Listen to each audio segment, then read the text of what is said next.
లేచినామా, ప్రొద్దున కాలకృత్యాలు తీర్చుకున్నామా, ఇంట్లో ఉండే ఆడవాళ్ళైతే వంట పనులు మొదలుపెట్టుకున్నామా, పిల్లల్ని సర్దుకున్నామా, బయటికెళ్ళే మొగుళ్ళు బయటికెళ్ళిపోతామా, తర్వాత భర్త కోసం చూడము, మళ్ళీ పిల్లల కోసం మళ్ళీ సవరించడం.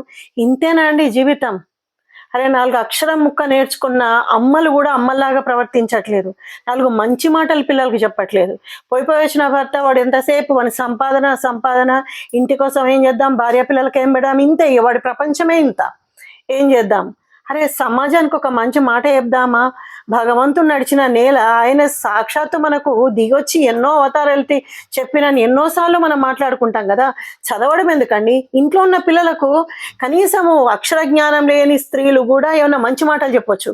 చదువుకున్న వాళ్ళు మీ పిల్లలకు రామాయణ భారత భాగవత గ్రంథాలు చెప్పొచ్చు. లేకుంటే మీరు చదువుకొని వాటిని స్ఫూర్తిగా తీసుకొని చిన్న చిన్న కథల రూపంలో పిల్లలకి చెప్పొచ్చు.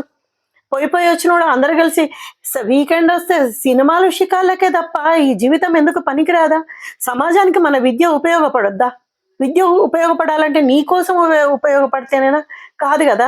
ఆ నేను అనే అహంకారాన్ని అంటే ఆ వ్యామోహము అహంకారం 2 వస్తాయి.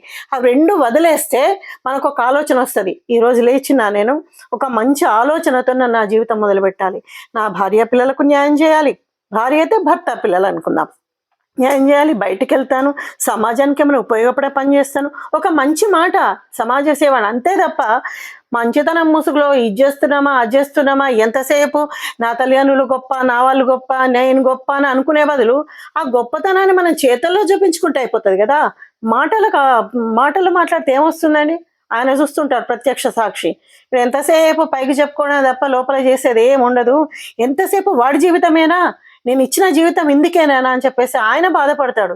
అది కాకుండా కనీసం ధర్మశాస్త్రాలు చదవండి, చదవకుండా కనీసం మహానుభావులు చెప్పేటి వినండి. విని అందరము కలిసి మెలిసి బ్రతికితేనే హిందూ సనాతన ధర్మానికి ఒక అర్థం అనేది ఉంటుంది. దీంట్లో ఎన్ని ఉంటాయి వివరాలు అనేది నేను ఎన్నోసార్లు చెప్పినాను. నేను ధర్మం అంటే ఏంటని ఆ ధర్మంగా బతకడానికే ప్రయత్నిస్తాను. ఈ జీవితానికి ఒక అర్థం పరమార్థం కాదంటారా?